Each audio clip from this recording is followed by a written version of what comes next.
Olá, pessoal, boa tarde a todos, muito bem-vindos e bem-vindas à nossa live do dia, hoje super especial, aqui a live do Cubo em parceria com a Wayra, a nossa primeira live, né, Lívia, depois do nosso anúncio, a gente fez o anúncio semana passada da parceria Cubo e Wayra, de todos os benefícios que a gente vai gerar em conjunto para o ecossistema, para as startups do Cubo, para as empresas que estão lá no Cubo, para as startups do portfólio da Wayra, para a Vivo, então uma relação totalmente de parceria e de ganha-ganha de todos os lados. Uma agenda aí que a gente está construindo em conjunto para gerar muito valor para o ecossistema. Então, estou super feliz aqui com a parceria. A gente falou bastante na semana passada, mas não custa reforçar, né, Lívia? Que a gente está extremamente feliz. E o mais interessante de tudo é que as startups e as empresas também ficaram extremamente empolgadas com toda a nossa construção, que realmente é uma construção a quatro mãos. O painel de hoje, além de ser especial, porque ele é um painel pós-anúncio da Wire, é um painel em conjunto com a Wire aqui, ele é um painel 100% feminino na semana do empreendedorismo feminino. Amanhã, dia 19, é o dia oficial do empreendedorismo feminino, então a gente tem feito aqui uma série de iniciativas para engajar, inspirar, para realmente a gente mostrar o valor aqui das empreendedoras, tudo que as empreendedoras têm construído. Então, estou extremamente feliz aqui por estar com mulheres tão fortes no ecossistema, como vocês três, Jordana, Mari e Lívia, já vou apresentar aqui melhor. E o objetivo de hoje é a gente falar dessa relação grande empresa-startup, dos principais desafios, das oportunidades e de como que tem sido a evolução de todas essas conversas, né, essas negociações, o que aconteceu durante esse período de pandemia, o que a gente tem para melhorar. Então, a ideia aqui é bem de bate-papo mesmo, para a gente entender com as startups, com as empresas, o que a gente pode também aqui ter ainda de evolução e o que já melhorou bastante. Para vocês que estão nos assistindo, fiquem à vontade para mandar perguntas aqui, a ideia é fazer algo também bem interativo com vocês e de ouvir vocês. Agora, para fazer a apresentação aqui dessas mulheres incríveis, que eu tenho prazer de compartilhar a tela, a gente está com a Lívia Brando, que é Country Manager da Wayra. Super bem-vinda, Lívia. Depois eu vou pedir para vocês falarem um pouquinho e se apresentar. A Jordana Souza, que é co-founder da Vol, e a Mari Dias, que é co-founder e CEO da GUP. Meninas, sejam muito bem-vindas, e antes de eu começar aqui com as perguntas, vou pedir para vocês falarem um pouquinho de cada uma de vocês e um pouco também um pitch do que faz a empresa e de como que vocês estão posicionadas, por favor. Lívia, se quiser começar, por favor. Legal, obrigada, viu, Rê? Um super prazer estar aqui com vocês, essas mulheres incríveis mesmo, e estou muito feliz porque essa parceria, né, a gente já está colhendo frutos aqui, sendo nosso primeiro evento, uma primeira live, e a gente escolheu com muito carinho esse tema, né, de fazer um match perfeito entre startups e grandes corporações. A gente tem aqui a Mari e a Jordana, que são dois super cases, e a gente quer compartilhar realmente, né, os aprendizados dessa relação. E do meu lado eu queria também, assim, já deixar aberto o convite, né, para todos vocês que estão nos assistindo, representando aqui a Wayra. Para quem não conhece, a Wayra é o hub de inovação do Grupo Telefônica e da Vivo no Brasil. E a gente está nessa parceria agora, né, numa aliança com o Cubo, que a gente está chamando aí de Wayra mais Cubo, conexões ao Cubo, justamente para escalar conexões, né, aproveitar que a gente tem acesso a um ecossistema agora muito maior, unindo forças. E a Wayra, a gente tem agora um espaço, então, no Cubo, mas a gente acessa todo o ecossistema. Nós somos um corporate venture capital, né, um veículo de investimento em startups. Nós buscamos geralmente startups que estão em fase de early stage, em crescimento, né, para investimento seed, e a gente pode chegar em alguns casos até Series A, mas em média a gente investe até R$1 milhão por empresa, e geralmente a gente co-investe, né, com fundos de venture capital que lideram a rodada. Então a gente está numa fase realmente buscando startups que tenham robustez para fazer negócios com uma grande empresa como a Vivo, né, assim como é o caso da Vol e da GUP, que estão em franco crescimento. E hoje a ideia é compartilhar um pouquinho dessa relação de engajamento, né? além da GUP do Avol, a GUP já passou pelo portfólio da Wayra, né? E a gente tem hoje 33 empresas investidas, e desde 2012 já foram 78 empresas investidas. Então tem bastante track record aí para a gente discutir a respeito.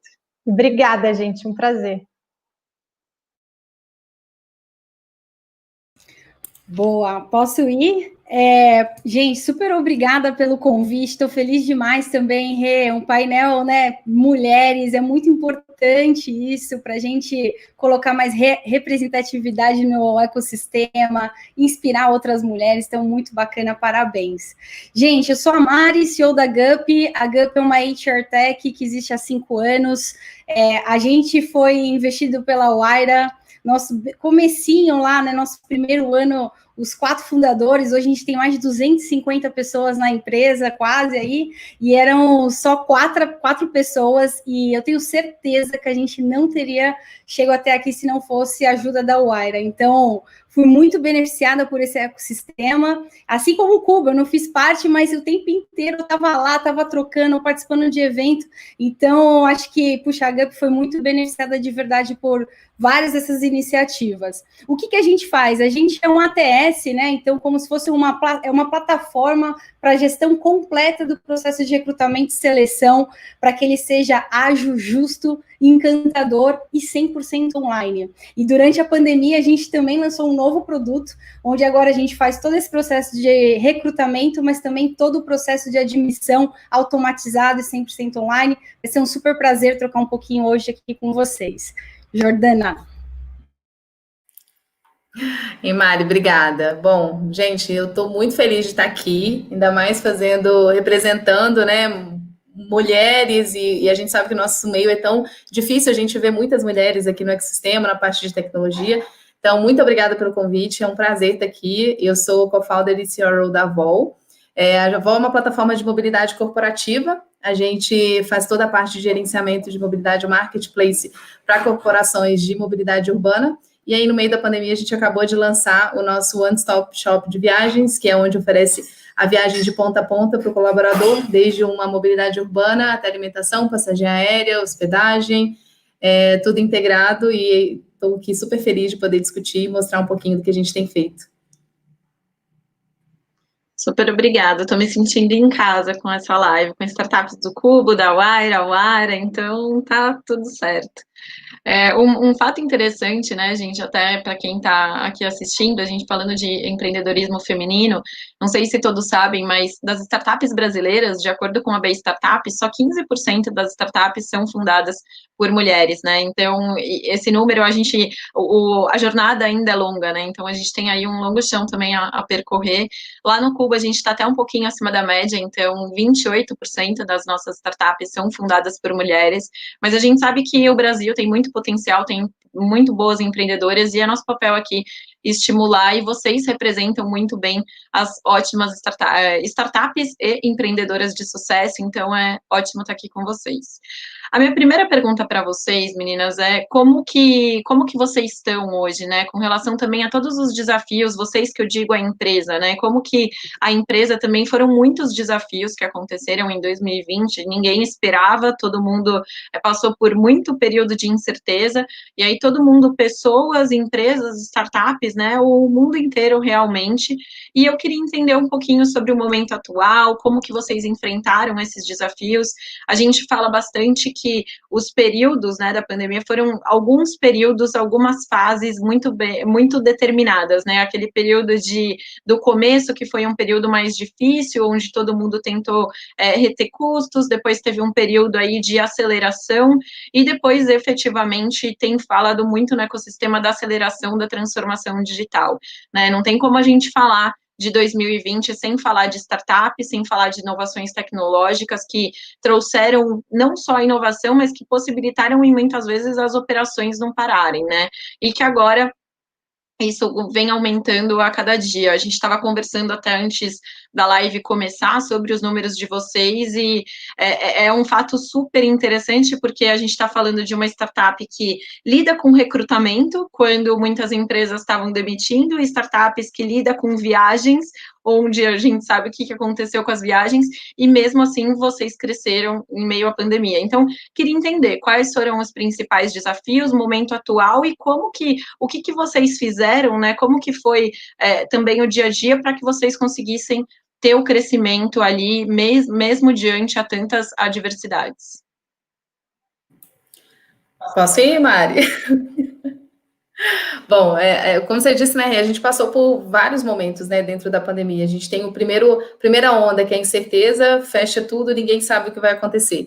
E igual mobilidade, né, quando você fala fecha, fica em casa, ninguém vai para o escritório, ninguém viaja, o que vai acontecer com a gente, né? E como qualquer empresa, e principalmente falando de startup, a gente tem um planejamento mínimo do ano, né? Vai mudando, mas o mínimo do ano a gente já tinha um mínimo do ano, um quarto fechado. Então, você repensa tudo, peraí, vamos ver o que está acontecendo. Entendendo, passando essa primeira onda, entendendo o que o mundo estava vivendo, o que o Brasil estava acontecendo, a Vol, graças a Deus, se tornou um serviço essencial. Então, dentro do nosso portfólio, né, a gente tem algumas empresas, várias empresas de serviços essenciais, e a mobilidade acabou virando um serviço essencial, porque o transporte público foi bloqueado, o acesso, né, as pessoas precisavam chegar nos escritórios, nas fábricas, para que no final do dia a gente não faltasse, muitas das vezes, alimento, né, porque a gente tem muita empresa desse segmento. Então, a Vol se tornou um serviço essencial. As pessoas que não tinham acesso a um táxi, que dependiam de transporte público, migraram para dentro do sistema. E isso fez com que a gente não parasse e crescesse, conseguisse crescer.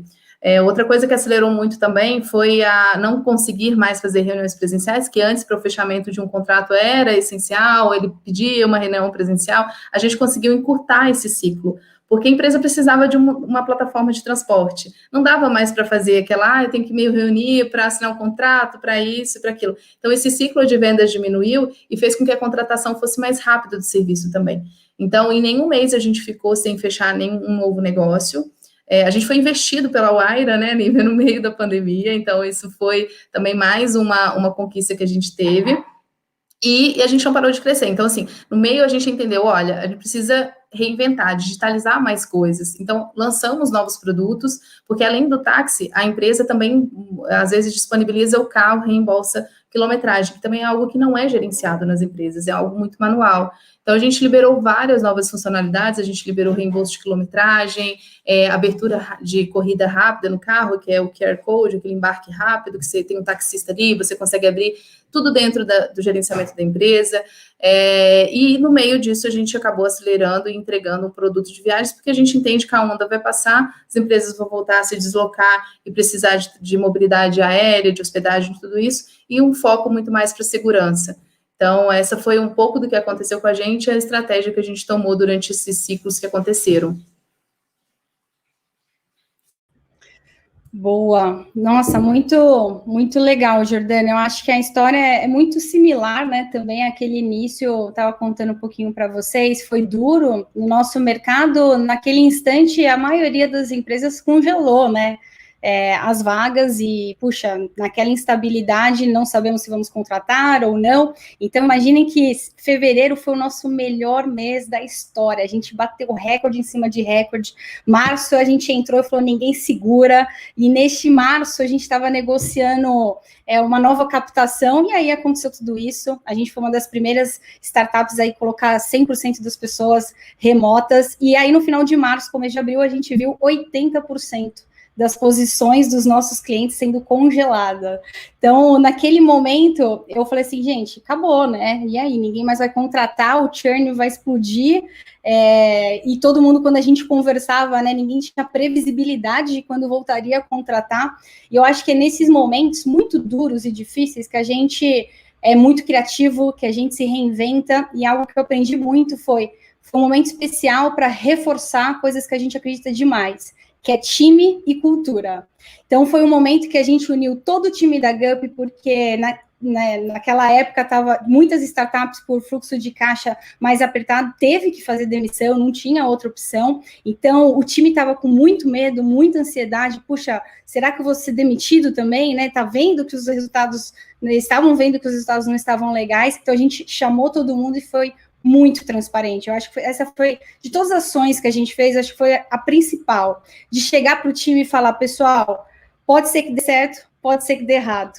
Tá aqui todos os números, não tá legal, se continuar assim, a gente não vai ter o que fazer, porque a gente não fechou a rodada ainda, e vai precisar reduzir. Agora, vamos optar pelo caminho que é mais difícil, que a gente vai ter que se reinventar também, não sei como que a gente vai fazer para entregar valor nesse momento para os clientes, mas se der certo, a gente vai contar uma história linda.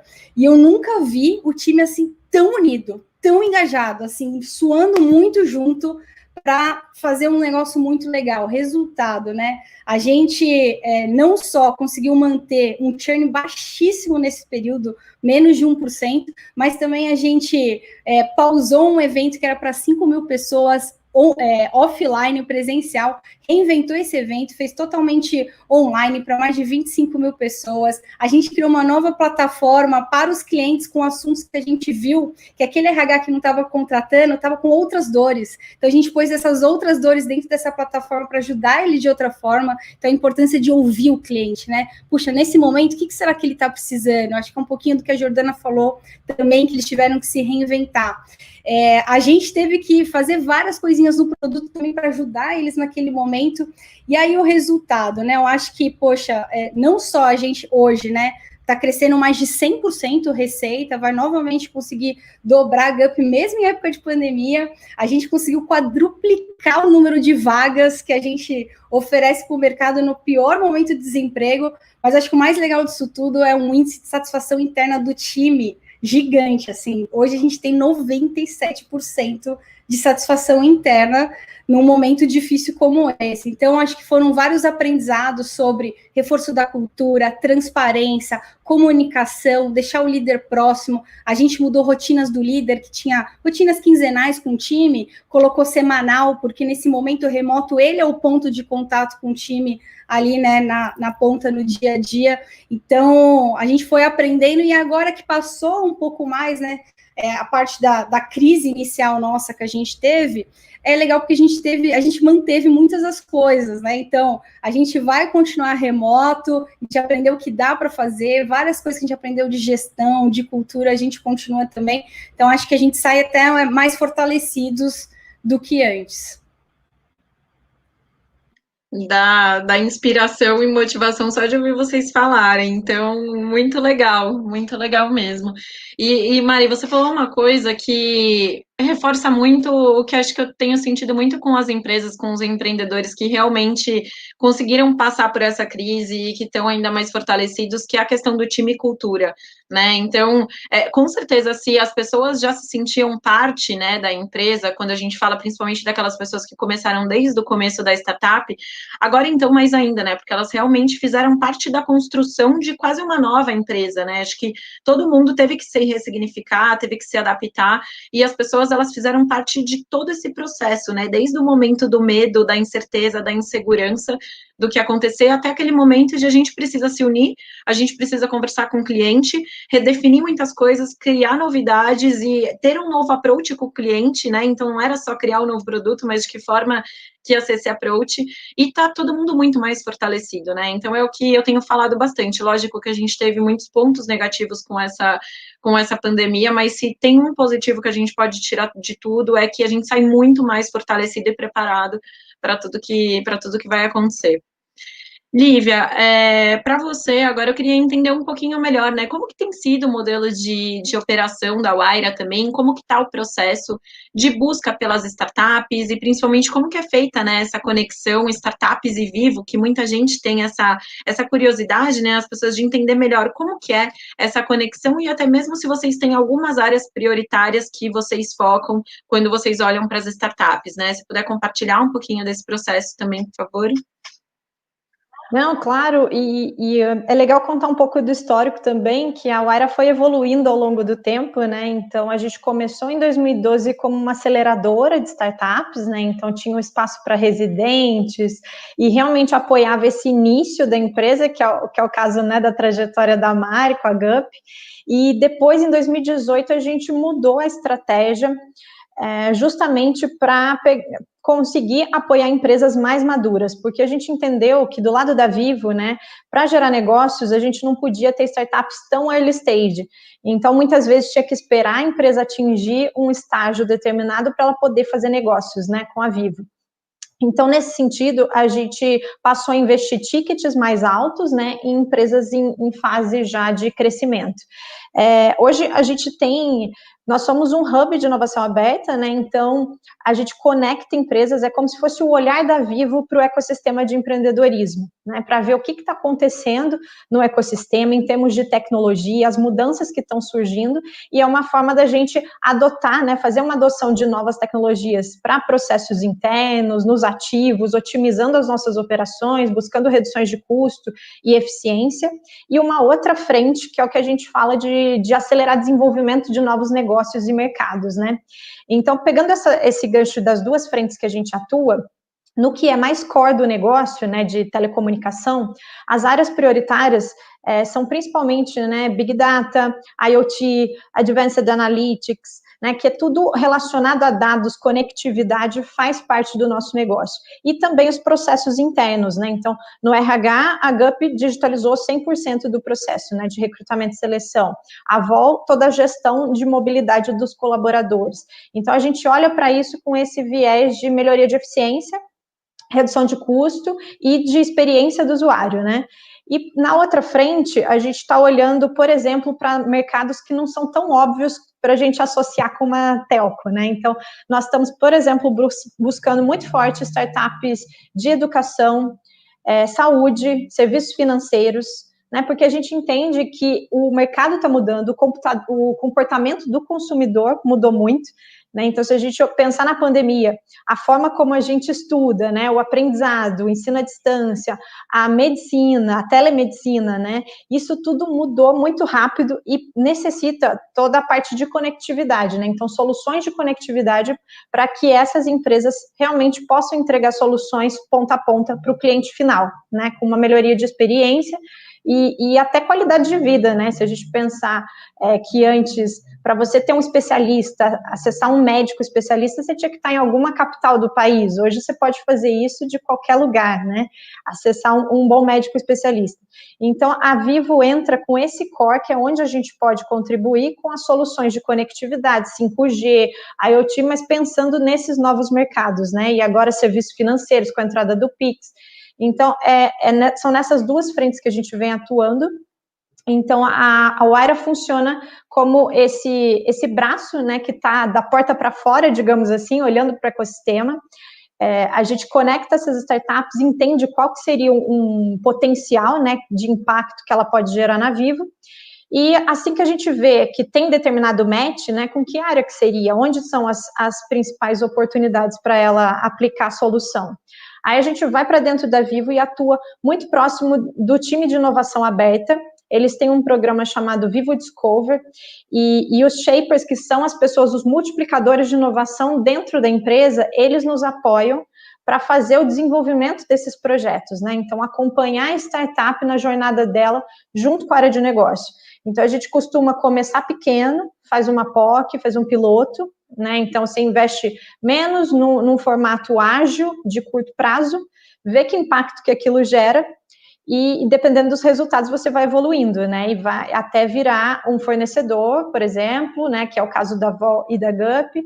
Eles têm, ambas têm modelos de SaaS, né, hoje com a Vivo, mas tem outros modelos de negócio também que a gente pode fazer, né, de lançar produtos conjuntos no mercado. Então tem diversas formas, mas é mais ou menos dessa forma que a gente tem atuado como Wayra.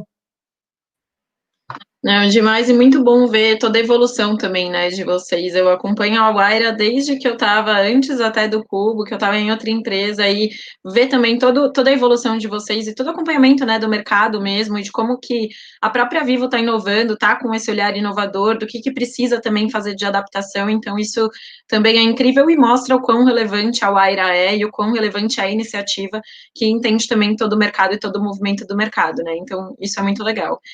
Agora, voltando para a Mari e para a Jordana, né, para a gente falar sobre o nosso tema aqui de hoje, que é o match perfeito entre grande empresa e startup.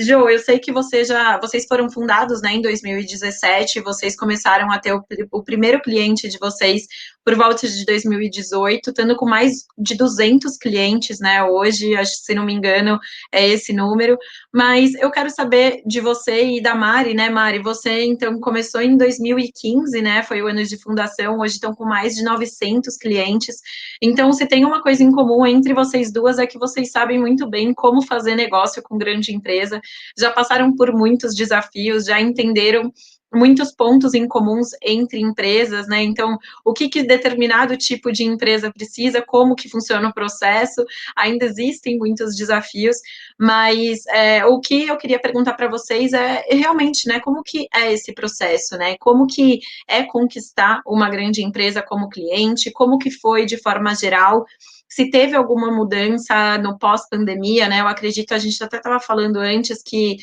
tinham antes empresas tradicionais que muitas vezes não olhavam a startup como uma empresa para fazer negócio, que não olhava como uma empresa numa parceria de ganha-ganha, que achavam que o modelo tradicional era o modelo que melhor funcionava, e que agora na pandemia teve que, de alguma forma, colocar uma solução digital para possibilitar, seja contratação, seja viagem, seja mobilidade. Então, até nesse sentido, a gente acabou permitindo com que até empresas tradicionais também começassem a olhar com outros olhos as startups e verem os benefícios dessa relação. Então, queria ouvir de vocês de forma geral e também se vocês puderem falar um pouco também do caso, do exemplo, né, dando um exemplo de caso também com a própria Viva, acho que seria bem interessante. Posso começar?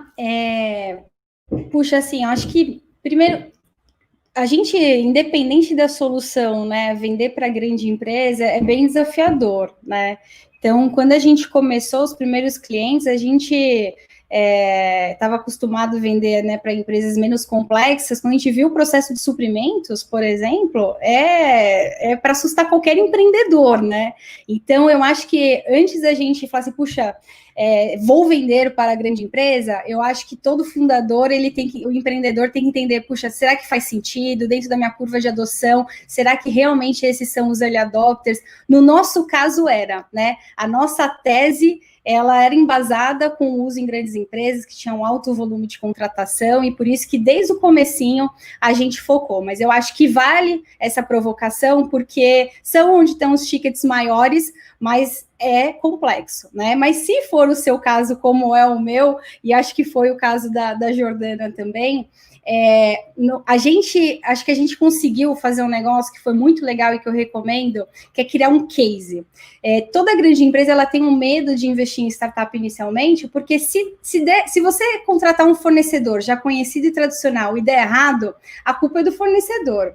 Mas se você contratar uma startup e der errado, a culpa pode ser sua que contratou. Então, o risco, ele é muito alto para a grande empresa que contrata. Então, acho que a gente tem o objetivo de tentar mitigar esse risco, e tem algumas formas, pode ser por case, de você falar assim, puxa, eu já fiz em uma outra empresa, deixa eu te mostrar os resultados, pode ser colocando essa empresa, como foi o caso com a Vivo, para falar com outros clientes grandes que estavam utilizando a GUP, para também reduzir um pouco, né, esse medo de arriscar e falar, puxa, deu certo em outros lugares, pode ser por meio de POC também, então a gente também utilizou esse tipo de estratégia, utiliza até hoje, e aí no caso, né, da Vivo, puxa, foi muito legal, porque a gente começou com o uso, né, de uma POC pequenininha, para eles também entenderem como seria, quais eram os resultados, ficar muito mais claro o ROI, e tinha por trás a Wayra ali ajudando a gente, né, então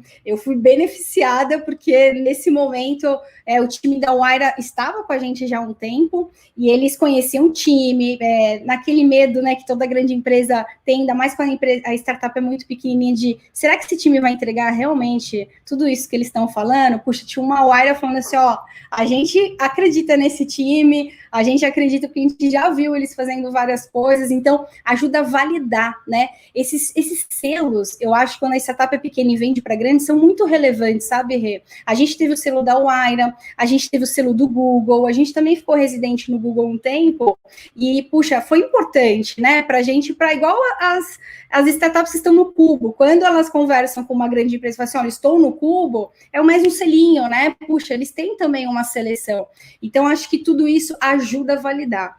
Mas, tirando esses pontos, eu acho que grande empresa também exige um processo de vendas muito estruturado, né, onde independente da estratégia, sendo inbound ou outbound, de um mapeamento de realmente quem são as pessoas que estão conversando na organização, quem que é o decision maker, quem são os influenciadores, e tem diversas metodologias para ajudar com que você mapeie, com que você entenda as dores, para você conseguir traduzir como que você dá esse retorno, porque esse processo ele é longo, né? Então, na média, quando você vende para uma grande empresa, é bem difícil você conseguir fechar uma venda em 30 dias, né? Geralmente você demora 3 meses. No nosso caso, com a Vivo, se eu não me engano, foram 7 meses. Então, exige uma resiliência grande também, né? E um processo, uma metodologia importante para você conseguir passar toda essa credibilidade. Quando você venceu, né, todo esse primeiro momento de, puxa, eu convenci essa persona do outro lado a contratar minha solução, você cai na área de suprimentos, que aí é uma outra metodologia para você conseguir realmente passar por essa área também. Então, eu acho que, dado a complexidade, né, eu acho que é importante você realmente entender, é o meu match perfeito? Se é realmente o meu match perfeito, puxa, então deixa eu me estruturar. E, gente, startup no começo não tem muito recurso, né? Então, por exemplo, no começo, eu e a Bruna, que é a minha co-founder, eram nós duas ali, indo em várias empresas. Quando uma fazia a venda, a outra ficava anotando vários feedbacks para dar, para a gente treinar pitch, entender toda a proposta de valor que precisava ser ajustada, e é um caminho de melhoria contínua, né? Vai e volta, para a gente fechar a primeira conta, a gente levou uns 20 nãos antes, e, poxa, esses 20 nãos faz parte, né, para você aprender, enfim, mas eu acho que é importante você entender isso como um ciclo contínuo, para você ficar cada vez mais eficiente, melhorar o tempo de fechamento, melhorar a conversão, aumentar o ticket, até que você comece a criar uma maquininha importante aí para chegar nessas grandes empresas. Só um pontinho que eu lembrei agora, Rê, acho que é importante também saber dizer não para grande. Por quê? Porque você pode se queimar muito, né? Se você pega uma empresa que é muito complexa e que não está suscetível a tanto risco, porque no começo você não tem tudo pronto, você não tem todas as funcionalidades, talvez você possa se queimar, não entregar um negócio legal, e aí você pode queimar toda essa sua máquina de vendas, porque na hora que ela pegar o bench dessa empresa que você não foi bem, e ela fala, a Gup não entrega não, isso vai prejudicar a sua máquina. Da mesma forma que é importante saber, puxa, esse tipo de cliente, né, ele quer co-construir esse negócio comigo, mas ele entende que, por exemplo, no nosso caso, eu sou um SaaS, e que ele não vai poder falar assim, Gup, faz essa funcionalidade aqui só para mim, né, mas eu pago, eu tenho muito dinheiro, né, puxa, mas um SaaS não dá para a empresa pedir para você construir várias funcionalidades específicas para aquela empresa. Então, eu acho que tem que ter um cuidado muito grande, assim como você escolhe quem vai ser o seu investidor, quem vai ser o seu sócio, é muito importante também na curva de adoção entender, estou preparado ou não estou preparado para esse tipo de cliente, escolhendo também esses clientes. Legal, Mari, você deu bastantes insights legais do que a gente usa, mas, assim, a avó um pouquinho diferente, né? A gente começou em 2017, os primeiros clientes conquistados ali em 2018, onde o mercado de mobilidade, ele já estava se digitalizando, né? Porque a Uber já tinha chegado, já tinha 99, a Cabify. Então, as corporações, elas já estavam saindo de um meio tradicional de táxi, que era boleto, que era aquela coisa antiga de ligar, e já estavam migrando, né? Só que dentro desse mapeamento, o que a gente começou a observar? Que uma grande corporação era o que a gente precisava atingir e focar e conseguir escalar naquele momento, porque uma grande corporação ela não consegue ser atendida por um único player. E era onde a gente entrava, né? Como a gente une isso, todos esses serviços dentro de uma única cesta, a gente começou a identificar isso. Então, assim, a Vivo, ela não consegue ser atendida por a Uber, ou só a 99, ou só a Cabify, etc. Então, a gente começou a identificar isso, essa principal dor desses clientes, e começamos a atacar. Então, assim, a gente definiu uma persona e a gente, grata surpresa, a grande maioria do nosso ponto focal do decision making nas empresas são mulheres, porque são gestoras de viagem ou de mobilidade, e isso é uma porta muito aberta, porque a gente mulher tende a se ajudar bastante, então eu sempre estive à frente de vendas da Vol, então eu fui muito agraciada com isso, foi muito bom. Então, a gente já tinha descoberto isso, né? Então, as grandes empresas não conseguem ser atendidas unicamente por uma plataforma, a Vol consegue resolver esse problema unificando tudo dentro de um único sistema. Então, a gente entendeu, sim, que aqueles clientes, os maiores, eram os nossos potenciais clientes que estavam dispostos a pagar também, porque o cliente menor, ele era bem atendido, não tinha custo extra nenhum de plataforma. Então, dito isso, a gente começou a fazer um mapeamento através de um processo de vendas que, na época, em 2018, não existia, era feito tudo por mim, SDR, enquanto você anotava o pedido, eu estava lá mudando de voz para ser SDR, Mari. E aí, depois eu era vendedora, e a gerente da vendedora, e assim ia, e era toda uma voz diferente para cada personagem. Então, a gente não tem muita, né? A gente não tem muita estrutura, o produto ainda é muito MVP para atender uma grande empresa, em 2018 ainda era assim.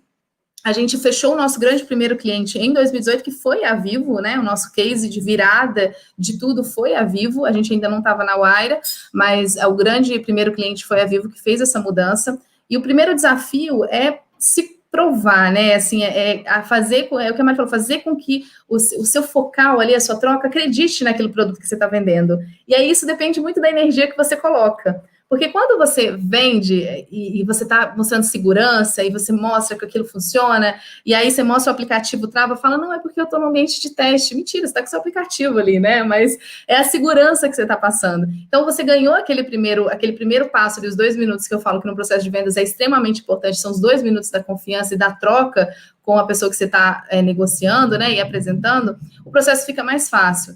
Então, depois de vencida essa parte, isso foi fundamental na Vivo, as gestoras compraram a nossa ideia logo de primeira, e depois que veio o business case, que a gente conseguiu mostrar a redução de custo, e depois vieram os outros processos, a parte de suprimentos é a pior parte, porque aí você é startup, você não tem documentação, os seus 3 últimos balanços da RE, querida, eu não tenho, é 2018, eu nasci em 2017, então não tem como aprovar, né, algumas coisas. E a gente acabou não fechando alguns negócios por isso, porque a gente não foi aprovado, porque não tinha um balanço de 3 anos, no mínimo de 3 anos. Mas isso voltou, e eu falei para ela que esse ano a gente já pode, porque já tem 3 anos, já tem 3 balanços, então a gente já pode atender. Mas esses são os grandes desafios, né? Você ganhar aquela confiança, porque já tem empresas maiores e fazendo o que a gente vem inovando e digitalizando há algum tempo. No meu caso, não tinha tantas ainda, né? A Vol começou fazendo isso, hoje já tem algumas outras empresas, mas a Vol começou fazendo isso. Então, ganhar essa confiança, mapear o seu cliente, saber que se o seu produto é aderente e jamais ser uma software house de um único cliente.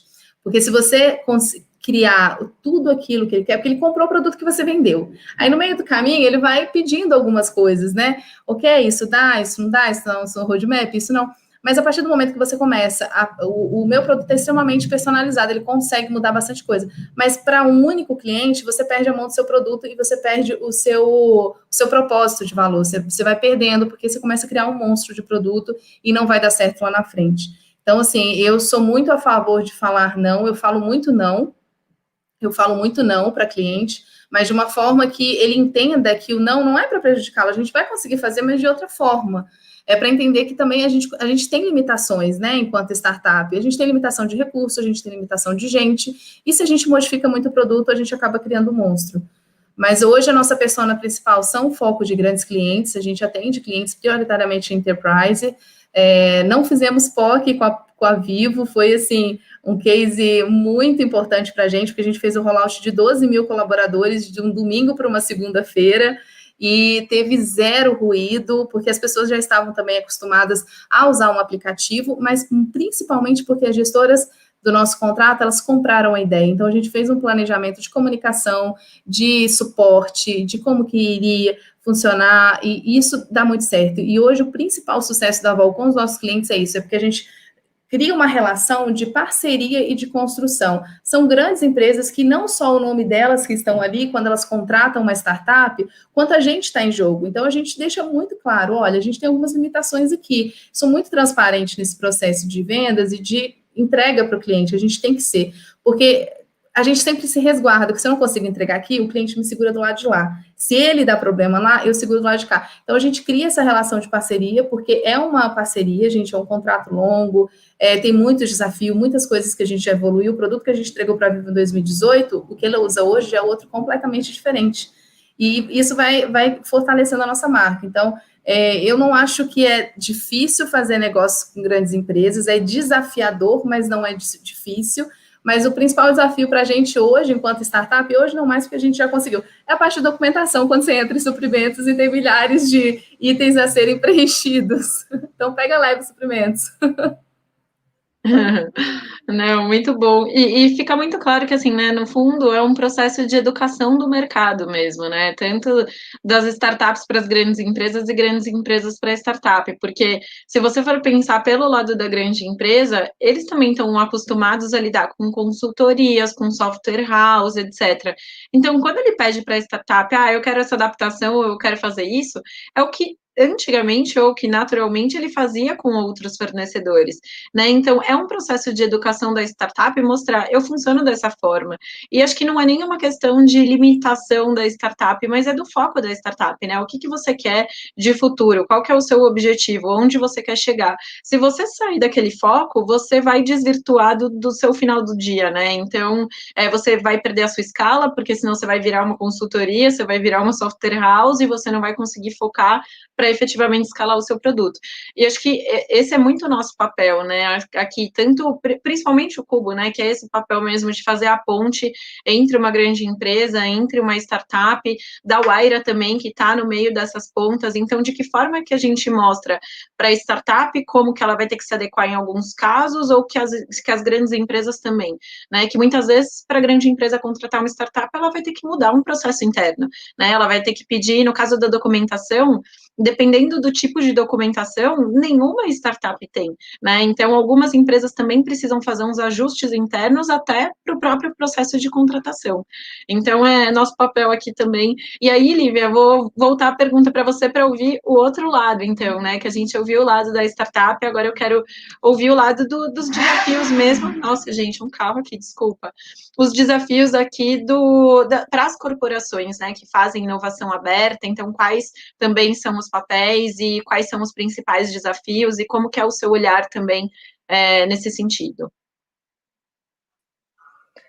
Legal, Rê, eu acho que é um bom tema, até porque na minha carreira eu venho de área de inovação, então eu estava na ponta do lado da empresa, né? Agora eu estou num hub que está no meio do caminho, né? Facilitando esse processo entre as duas áreas, né? A startup e a área de negócio.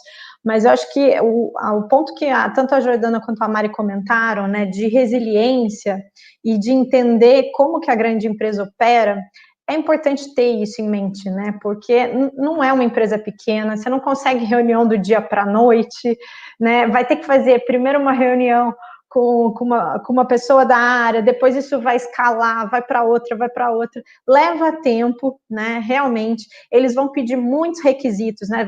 Vai, por exemplo, testar uma solução, né? SaaS.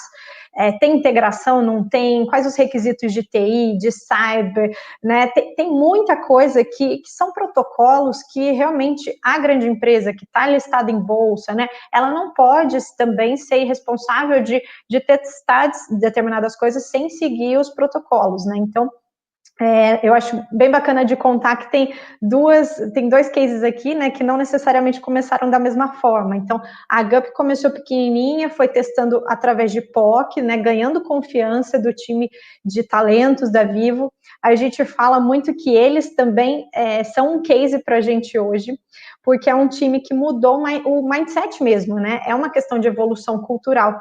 Então, eles foram se engajando com diversas empresas que são startups que eles têm hoje, né, na carteira de fornecedores, E hoje em dia já é uma via de mão dupla, né? Não é a gente trazendo startup para falar, ó, vamos testar isso é legal, pode ter resultado, né? Hoje eles trazem startups para a gente, falam, ó, eu já estou testando isso daqui, conheci uma startup super legal no mercado, vocês querem dar uma olhada se faz sentido para o investimento da Wayra? Então, a gente está tentando também multiplicar esse tipo de mindset, né, criando esse case interno para que as outras áreas olhem para eles também e tentem seguir um caminho parecido. Porque o mais interessante, e agora, assim, a pandemia veio reforçar isso, né? A gente precisa olhar para soluções digitais que otimizem as áreas da empresa, né? É muito melhor a própria área assumir essa responsabilidade, pegar para si e se reinventar, do que ficar parada no tempo, né? Em algum momento alguém vai fazer isso por ela. Então, várias áreas têm feito isso. E no caso da Vol, é muito legal que, inclusive, o Caio, que é o diretor de patrimônio, eu vi ele aqui no YouTube, aqui, mandou um recado muito legal, que também é um outro case para a gente, porque ele é super engajado no ecossistema. E no caso da Vol, eles que trouxeram a startup para a Wayra, né, conhecer, porque ela já estava se engajando, eles já estavam testando, e depende muito caso a caso, né? No caso da GUP, era uma solução nova, num processo super crítico. Então, precisava ir devagar e testando para ganhar confiança. No caso da Vol, eles já tinham validado, né, a solução deles com outras empresas. Então, é uma solução que já podia fazer um rollout, né? Então, a Wayra atua muito nesse sentido da gente avaliar a empresa, se ela é saudável financeiramente para cumprir com as obrigações de ter a Vivo como um grande cliente. A gente olha desde os fundadores, qual a experiência, como que está o cap table da empresa, né? Então, são várias análises que a corporação geralmente não vai fazer isso, né? Até porque não é da função dela. Então, a Wayra tem essa função de trazer leads qualificados para se engajar com a grande empresa, e muito caso a caso. Tem soluções que precisam uma POC, a gente recomenda, né? Porque é muito complicado você, às vezes, você já fecha um contrato grande ou vai para uma RFP e se dá errado. Porque às vezes é um negócio meio disruptivo e, né, pode dar errado, então é complicado. Então a gente também atua nessa orquestração aí, fazendo esse meio de campo, né? De que case é mais adequado e de que forma. E a questão da mudança de cultura, isso tem acontecido também, principalmente na área de suprimentos. O time de inovação vem trabalhando muito forte para realmente ter esse fast track para startups, né? A gente tem visto agora as discussões do marco legal das startups, isso tudo até, né, nesse nível governamental, a gente está vendo essa mudança de cultura, de mindset, né? Então, a gente tem que refletir isso para o nosso ambiente. E um ponto que eu queria destacar que, geralmente, do lado da grande empresa a gente vê isso, e às vezes não está tão claro para os empreendedores, essa questão do case, né, o business case mesmo. Não necessariamente, de cara, assim, dependendo da tecnologia, você não consegue, muitas vezes, mostrar o retorno sobre o investimento com tanta clareza, né, porque você tem que testar, depende de muitas variáveis, depende de escala. Então, eu entendo que isso não é tão claro, mas inovação que não gera valor não é inovação. Então, de alguma forma, o business case, ele tem que estar claro do que é sucesso, né? Nós vamos fazer um teste, então. O que é sucesso para você? Que tipo de métrica eu vou medir? Isso tem que ser um combinado ali entre a área de negócio e a startup, e tem que ser muito claro, porque chega lá na frente, às vezes a pessoa acha legal, testa a tecnologia e fala, é bacana e tal, mas eu não consegui medir, né? Então, como é que se avança para a etapa seguinte? E aí, como é que vai ser, né? Se não, fica espuma, né? Você testa um monte de coisa, mas na hora do vamos ver, o que realmente avançou, né? Então, eu acho que a função da Wayra é justamente conhecendo o lado da startup, garantindo essa transparência na comunicação também, no alinhamento, né? Fazer com que seja um facilitador mesmo, né? Ter o match. E, em paralelo, a gente olha a questão de investimento para apoiar o empreendedor, que é o caso da Vol, né? Eles entraram na Vivo e, durante a pandemia, eles fizeram uma rodada e a gente entrou junto com a Iporanga, e agora, né, eles aproveitaram o momento também. A Jordana está aqui de exemplo para mostrar que eles agarraram isso, e além da mobilidade terrestre, agora eles estão com um produto multimodal, que acabou de ser lançado, né? Então, a Vivo já falou, olha, estou pronta para testar esse novo produto, porque já tem a confiança do primeiro produto, né? Que já fez o rollout. Muito bom, muito bom. Agora, voltando para as founders, queria uma dica de vocês, uma ou algumas dicas do que vocês falariam para as startups que justamente estão nesse processo, né, de aproximação de grande empresa, de fechar negócio. Que dica vocês dariam para as startups que buscam o match? E, adicionalmente, aí, para adicionar a resposta de vocês, tem uma pergunta aqui do Bruno. O Bruno Bonfiglio, espero ter pronunciado certo, Bruno. Ele fez algumas perguntas aqui e uma delas é: como que eu começo uma startup, né? Se vocês puderem falar o como que vocês começaram, quando que deu esse start para começar a startup também, junto com a resposta, por favor. Boa. Bruno, eu acho que sobre a sua pergunta, né, tem vários caminhos, né, que se a gente der um Google ali, como começar em startup, eu acho que tem alguns playbooks, assim, de como começar. Então, eu acho que nessa jornada não tem muito certo e errado. Vou te contar como que eu comecei. Eu trabalhava numa grande empresa e eu sofria a grande parte das dores, né, que a gente tenta resolver hoje com a GUP. Então, o insight da GUP veio realmente de uma dor que eu vivia. E aí, quando veio esse insight, eu falei, puxa, quero muito começar a fazer para resolver para a empresa que eu estou trabalhando. Não me veio o insight de, puxa, tem uma ideia de negócio fantástico, vou sair e fazer um negócio. Então, para mim, veio dessa forma, mas depois que eu percebi que, puxa, daria para fazer ali dentro, mas eu poderia também sair para fazer, para ajudar várias empresas, o que eu fiz foi achar a pessoa que poderia me ajudar. Eu acho que eu errei muito nesse começo, eu nunca tinha empreendido, eu não fui a empreendedora que fez plano de negócio, viu o TAM, que é o tamanho do mercado, quanto que eu ia ganhar, né? Eu não vi nada disso, eu saí sem nenhuma dessas contas feitas, eu saí da empresa que eu trabalhava, eu tinha acabado de virar sócia, sem essas contas, mas porque eu enxergava que, assim, se eu não fizer, alguém vai fazer, porque a dor está muito clara.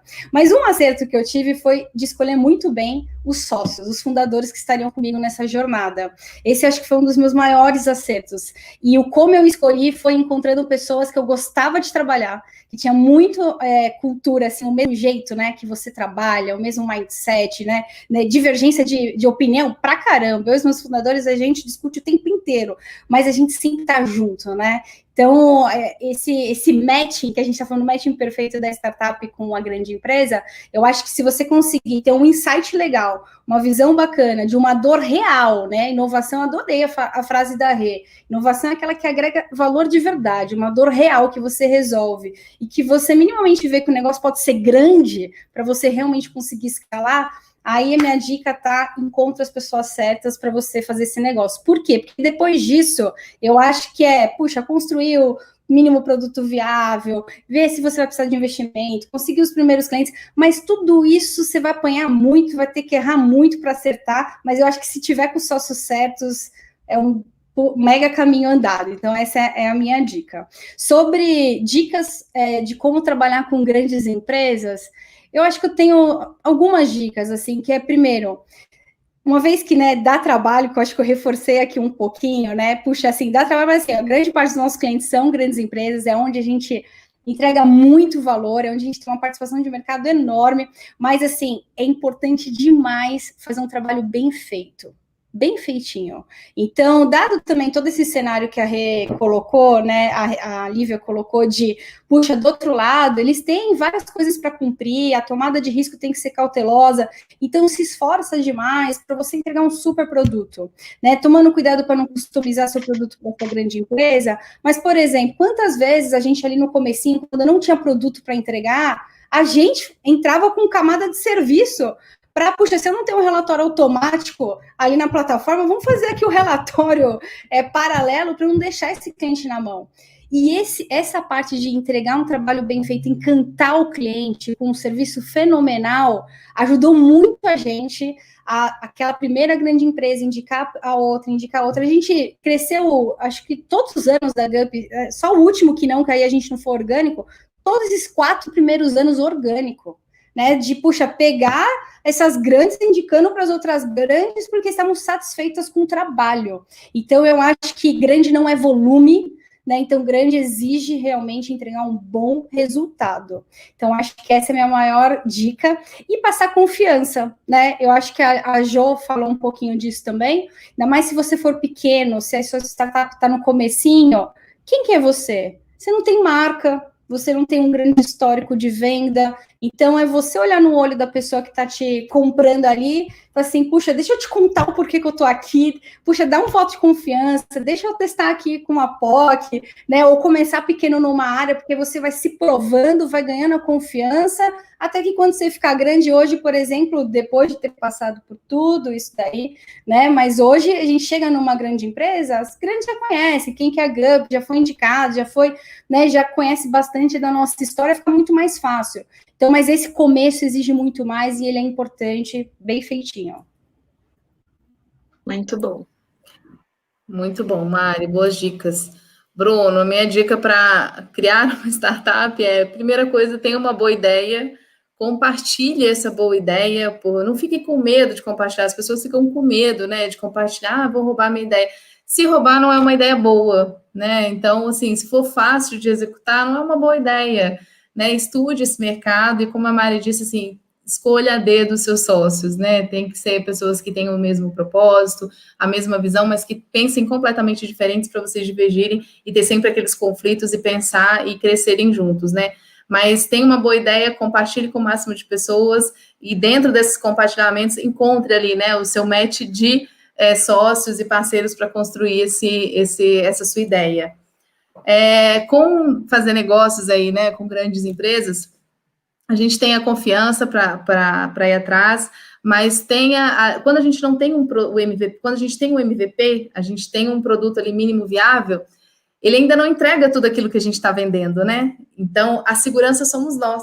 Então, esteja disponível. Como a Mari falou, o relatório não está online, todo mundo aqui na Vol, que éramos 6 pessoas na época, mexia para fazer o relatório e ficar online. Então, assim, esteja disponível. O telefone meu, assim, durante muito tempo, e até hoje, ele nunca parou. As pessoas aqui, a gente sempre teve muito isso claro, né? E quando você está disponível a fazer um produto para sonhar grande, ter grande, você tem que estar preparado para isso. Então, mapeie o seu cliente, veja o seu produto, ele é aderente àquela necessidade, a dor está muito clara, ele resolve uma dor, porque inovação é como as meninas falaram, é isso. Se ele não resolver uma dor grande, não é uma inovação, é só mais um produto no mercado ou serviço, né? A gente está longe ainda de estar perfeito, a gente tem muita coisa para melhorar, a gente está lançando agora o nosso novo produto, mas a gente conseguiu garantir muitas das vezes o que o produto não entregava com o nosso serviço, com a Jordana, com o Luciano, com o Luiz, com o Eduardo, com quem estava lá naquele momento, garantindo que o cliente no final do dia ia chegar. Recentemente a gente fechou, hoje a Vol atende 200 mil usuários e mais de 200 empresas, e a gente implantou agora em outubro, o nosso maior cliente, que foi o Banco Itaú, né? E foram 2 anos de negociação. Eu não estava pronta para vender, o que a Mari falou. Entenda o momento do seu produto para vender para uma grande empresa, porque se eu queimasse há 2 anos atrás a Vol, a gente não estaria lá até hoje, porque ele não estava pronto para entregar o que a gente está entregando hoje e o que o banco tem necessidade hoje. Então, entenda o estágio do seu produto que ele está. Foram 2 anos lá, ó, muita resiliência, batendo porta, indo, até que, graças a Deus, a gente conseguiu fechar esse contrato, mas o produto, hoje, ele está pronto para atender, há 2 anos atrás ele não estava. Entenda o estágio do seu produto, mapeie o seu cliente, tenha uma wishlist, é fundamental para te direcionar, porque se você ataca para todos os lados, você acaba não acertando onde você quer, e para a gente, assim, de startup, que tem um produto mais voltado para grandes empresas, que é o meu caso, eu preciso estar com um time muito bem orientado. E depois de conquistado esses clientes, a gente viu muita necessidade de ter um pós-venda. Por mais que seja software, a gente precisa ter um cuidado em relacionamento com o cliente. Então, hoje a gente tem uma área muito estruturada para isso, para acompanhar a jornada desse cliente, o sucesso desse cliente, trazer insights para que ele use o máximo do que a plataforma pode entregar. Então, e garantindo performance também, né? Então, são essas dicas que eu queria deixar aqui. Boa, muito bom.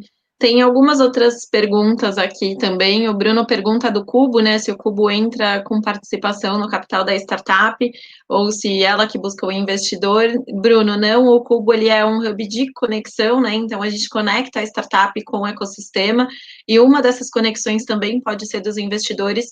Mas o Cubo ele não coloca nenhuma barreira, né? Quando a startup entra, ou seja, ele não faz investimento, ele não fica com equity e na verdade o que a gente faz é muito ser a chancela de marca da startup, né? Porque ela passa por um processo seletivo para entrar no Cubo e fazer conexão dessa startup com o mercado, principalmente com o objetivo de fazer conexão startup e grande empresa para geração de negócio. Então, depois até se você quiser entrar, cubo.network, você consegue ver tudo que a gente oferece, seja para grande empresa, seja para startup. Bruno, também eu tenho no YouTube, eu coloquei o link aqui, tem um vídeo que é exatamente esse, né? Como começar minha startup, a parte do time também, que a Mari falou. Então, tem bastante conteúdo lá para quem está começando startup também. A Amanda fez uma pergunta aqui também: quais são as possibilidades para quem está na corporação conduzir para a carreira de inovação, né? Ou seja, sair de uma empresa tradicional e ir para o mundo da inovação. A primeira coisa é acompanhar, né? O que é esse ecossistema empreendedor, acompanhar o que é a inovação, tá atualizado. Hoje a gente tem muito conteúdo na internet, conteúdo relevante, então acompanhe, né? Todos os conteúdos que existem, todas as conexões que vocês podem fazer, conversa com os players, participe dos eventos. Tem bastante gente também que fez exatamente esse movimento, né, de sair de uma grande empresa, de ir para uma área mais de inovação. A Lívia é até um exemplo, né, Lívia, que você saiu de uma empresa tradicional, fez uma carreira, está indo numa carreira mais de inovação, nesse lado de conectar a grande empresa, a startup. Eu também vim de uma grande empresa, trabalhei mais de 11 anos na IBM e hoje estou no Cubo, então acho que dá para aprender com a história das pessoas, né, o que as pessoas fizeram. Até, Lívia, se você quiser falar um pouquinho, acho que é legal também te ouvir nesse sentido. Não, eu acho super legal a pergunta da Amanda, porque eu acho que depende muito de nós mesmos, né? Essa questão, porque aqui eu acho que, como todo mundo pôde ver pela live, né? Pelo menos a minha impressão é que tem 4 apaixonadas por inovação aqui, né? Isso está no propósito pessoal nosso. Então, as pessoas que sentem isso, que gostam do tema, gostam de tecnologia, né? Gostam de empreendedorismo, independente de onde você está, né? Se você já está numa startup ou está numa corporação, no meu caso, eu sempre me vi como uma intraempreendedora, né? Porque eu criei áreas de inovação já no passado, já estruturei programas desde a aceleração, depois estruturei um corporate VC, agora estou na Wayra, né, com essa nova missão, e eu estou sempre aprendendo. Então, eu estou nesse modo beta aqui, né? Fiz migração de carreira agora na pandemia, porque eu gosto disso, eu acho que isso me leva mais longe. As dicas que eu dou, assim, além a Rê falou, o Cubo tem uma agenda de eventos constante, né? Então, os hubs de inovação, assim como essa live, legal que você está aqui já, e principalmente, assim, na sua área, onde você se encontra na corporação, né? Dependendo da sua área, faz benchmarks com outras empresas, com as pessoas da mesma área que estão em outras empresas, que estão mais avançadas em inovação. Então, entende com eles o que vocês já testaram, como vocês fizeram esse caminho, né? Que empresa que vocês têm aí que já são fornecedores de vocês hoje, né? Porque aí você já tem o lead qualificado, né? É um risco muito menor de você trazer uma startup para a sua empresa, né? Que às vezes não está num estágio de maturidade ainda tão grande, mas vai ser muito mais fácil você testar. Ou também procura, se a empresa tem área de inovação, né? Eu estou vendo aqui Rodrigo, Amanda, o time de inovação da Vivo está todo aqui também, eles dão super apoio para as pessoas que querem se engajar com inovação, né? Eles ensinam design thinking, ensinam como fazer metodologia ágil para prototipar. Então, isso ajuda muito e eu acho que abre um outro mundo, né? Que nem sempre as pessoas estão vendo, né? Tem que colocar a cabeça para fora mesmo e visitar o ecossistema, se engajar com startup e você descobre um mundo novo, né? Sem dúvida, sem dúvida. E a paixão pelo empreendedorismo é muito isso, né? A gente brinca que quando o bichinho empreendedor pica, já era. A gente não consegue mais voltar atrás. É algo realmente motivante. e você vai conseguir, você vai atrás, e hoje o que não falta é conteúdo e pessoas muito boas também para ajudar, né? O que tem muito no ecossistema empreendedor também é essa ajuda mútua entre todos os lados, então aproveite aí as possibilidades. Para a gente fechar, meninas, acho que não dá para a gente fechar sem falar sobre empreendedorismo feminino, afinal é amanhã e estamos nessa semana, e eu queria ouvir de vocês que dica que vocês dariam com relação, seja para o homem, seja para a mulher, mas o que vocês falariam sobre o tema especificamente, né? Seja de dica para as mulheres também se inserirem no mundo da tecnologia, ou, enfim, de forma geral, para mulheres ou para homens, que mensagem que vocês gostariam de deixar aqui?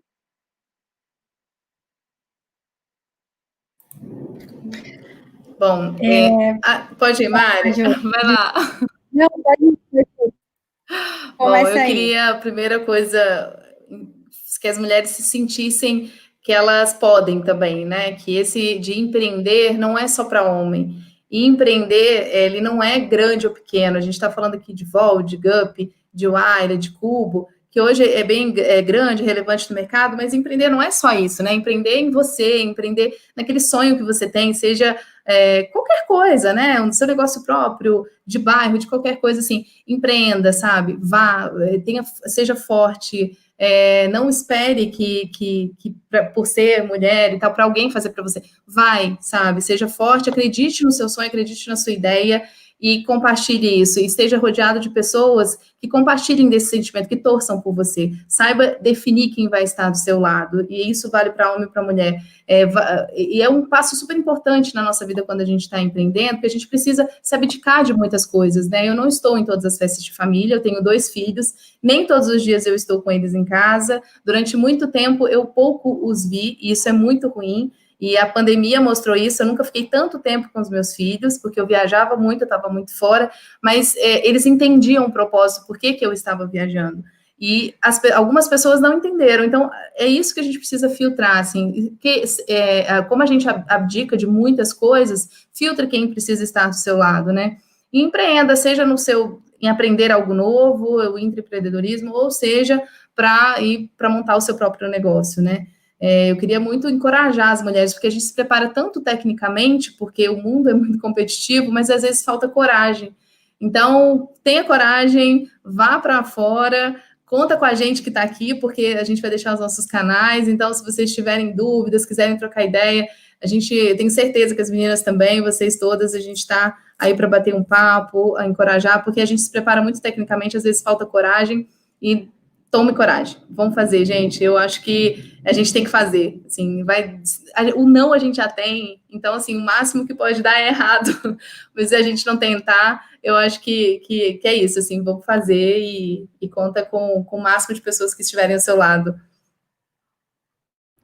Boa. Puxa, eu estava pensando que acho que eu nunca, nesses 5 anos empreendendo, eu nunca participei de um call como esse aqui, onde estava só mulherada, né?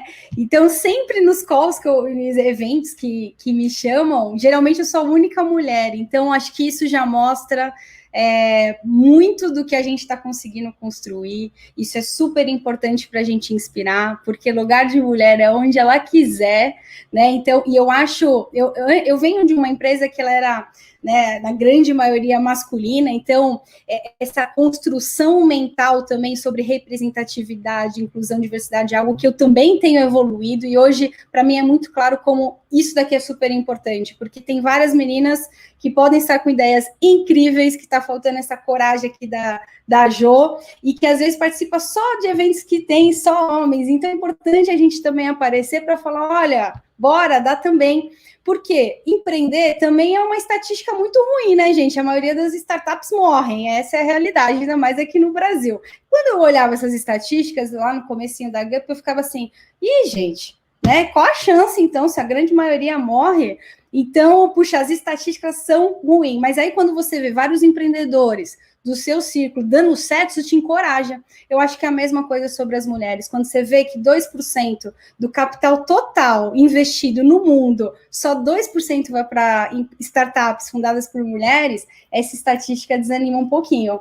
Mas aí quando você vê isso daqui, vários exemplos, aí isso daqui encoraja. Então, eu acho que, puxa, entenda que isso daqui também é para você, não desista, porque empreender, homem, mulher, todo mundo, é difícil demais, mas é super realizador. Se a gente quer construir um mundo melhor, a gente precisa fazer isso, e se cerque de pessoas boas. O Hélio, aqui, ó, Katanosaka, o Hélio foi uma pessoa muito especial na nossa jornada, por exemplo, que me ensinou a vender para grandes empresas. Então, tive a sorte de encontrar ele nessa jornada, ensinou muito para mim e para minha sócia como que a gente poderia vender para grandes. Então, puxa, se cerque dessas pessoas boas, que eu acho que isso faz toda a diferença, pessoas, hubs, investidores, isso ajuda demais.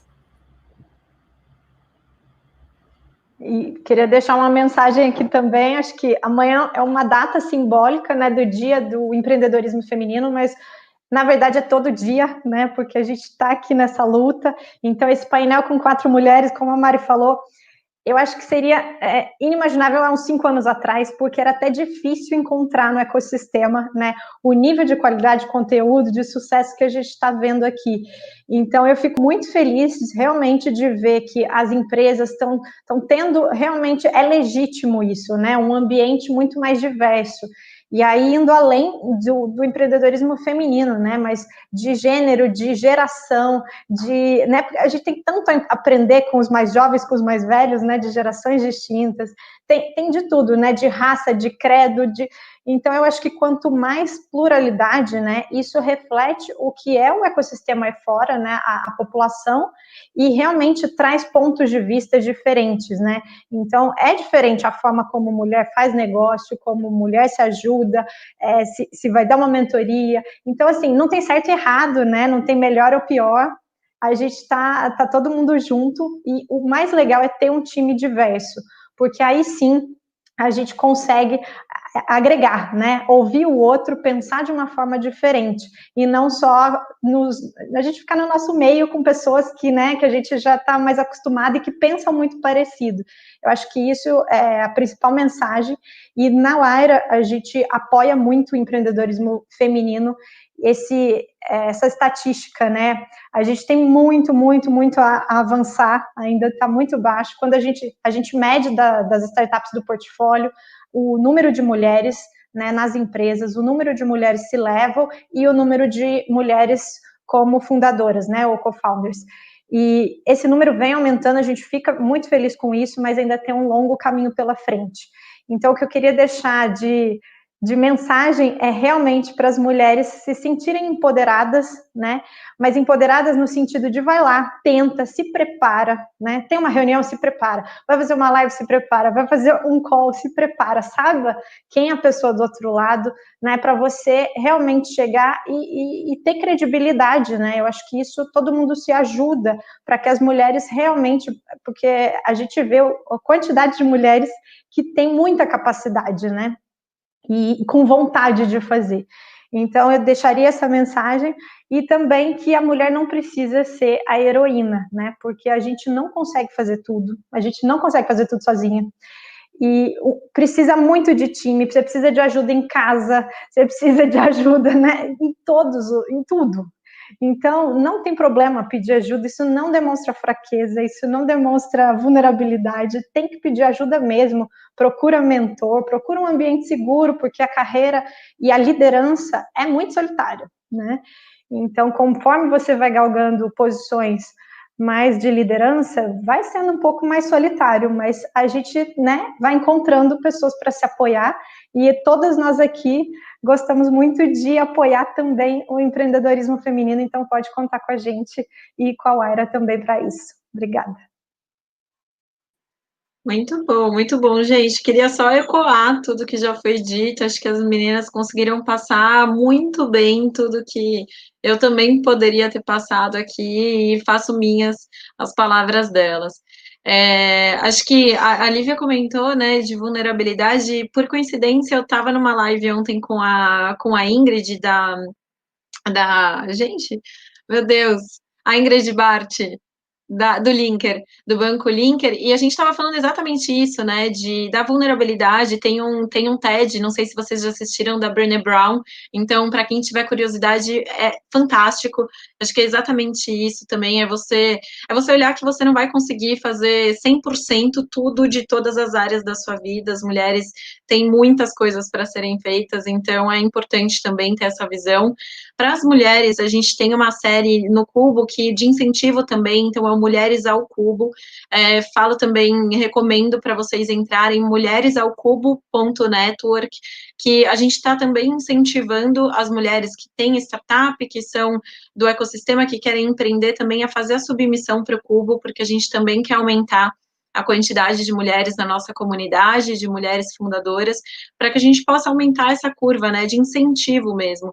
E fora uma série de conteúdo que tem, não só para aquelas mulheres que já têm uma startup, mas também para aquela que está querendo se inserir no mundo de inovação, de tecnologia. Então, acompanhem também as redes sociais, Instagram, Facebook, LinkedIn, cubo.network, para acompanhar também toda a série de eventos e de conteúdos que vocês também podem fazer parte, além também das redes aqui das meninas que a gente vai colocar aqui na descrição. Foi um prazer estar com vocês. A gente está falando aqui há 1h15, nem parece que passou tanto tempo. Dava para a gente ficar aqui batendo muito papo ainda. Foi ótimo estar com vocês, mulheres incríveis e inspiradoras que realmente motivam e faz a gente ter muito orgulho mesmo do ecossistema que a gente está criando, né? Então, foi um prazer estar aqui com vocês. Super obrigada. Obrigada a vocês também que estão aqui nos assistindo. Se você não está assistindo a live, mas está assistindo a gravação e tiver alguma pergunta também, fica à vontade para colocar a pergunta, que a gente sempre olha e responde à medida que a gente vai vendo aqui. Então, super obrigada, ótima noite a todos. Meninas, foi um prazer estar aqui com vocês mais uma vez. Obrigada, gente. Boa noite. Um prazer. E um beijo para a equipe da Uaira também que está aqui acompanhando.